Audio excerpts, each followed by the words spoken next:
Matthew 9. Jesus stepped into a boat, crossed over, and came to his own town.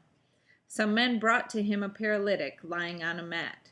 When Jesus saw their faith, he said to the paralytic, "Take heart, son, your sins are forgiven."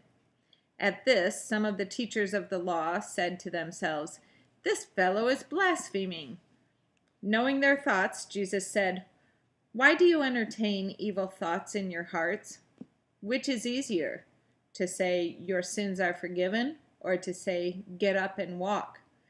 But so that you may know that the Son of Man has authority on earth to forgive sins," then he said to the paralytic, "Get up, take your mat and go home." And the man got up and went home. When the crowd saw this, they were filled with awe, and they praised God who had given such authority to men. As Jesus went on from there, he saw a man named Matthew sitting at the tax collector's booth. "Follow me," he told him, and Matthew got up and followed him. While Jesus was having dinner at Matthew's house, many tax collectors and sinners came and ate with him and his disciples. When the Pharisees saw this, they asked his disciples, "Why does your teacher eat with tax collectors and sinners?" On hearing this, Jesus said, "It is not the healthy who need a doctor, but the sick. But go and learn what this means. I desire mercy, not sacrifice.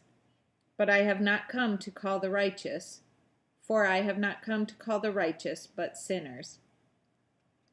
Then John's disciples came and asked him, "How is it that we and the Pharisees fast, but your disciples do not fast?" Jesus answered, "How can the guests of the bridegroom mourn while he is still with them?" Actually, it says, Jesus answered, "How can the guests of the bridegroom mourn while he is with them?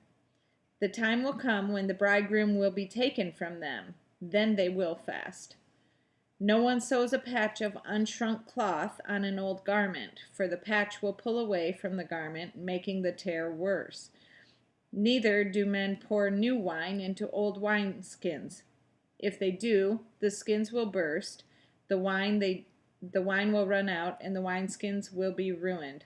No, they pour new wine into new wineskins, and both are preserved." While he was saying this, a ruler came and knelt before him and said, "My daughter has just died, but come and put your hand on her, and she will live." Jesus got up and went with him, and so did his disciples. Just then a woman who had been subject to bleeding for 12 years came up behind him and touched the edge of his cloak. She said to herself, "If I only touch his cloak, I will be healed." Jesus turned and saw her. "Take heart, daughter," he said. "Your faith has healed you." And the woman was healed from that moment. When Jesus entered the ruler's house and saw the flute players and the noisy crowd, he said, "Go away.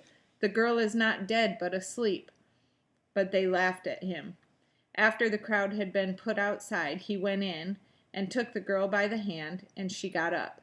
News of this spread through all that region. As Jesus went on from there, 2 blind men followed him, calling out, "Have mercy on us, Son of David." When he had gone indoors, the blind men came to him, and he asked them, "Do you believe that I am able to do this?" "Yes, Lord," they replied. Then he touched their eyes and said, "According to your faith will it be done to you." And their sight was restored. Jesus warned them sternly, "See that no one knows about this." But they went out and spread the news about him all over that region. While they were going out, a man who was demon-possessed and could not talk was brought to Jesus. And when the demon was driven out, the man who had been mute spoke. The crowd was amazed and said, "Nothing like this has ever been seen in Israel." But the Pharisees said, "It is by the prince of demons that he drives out demons."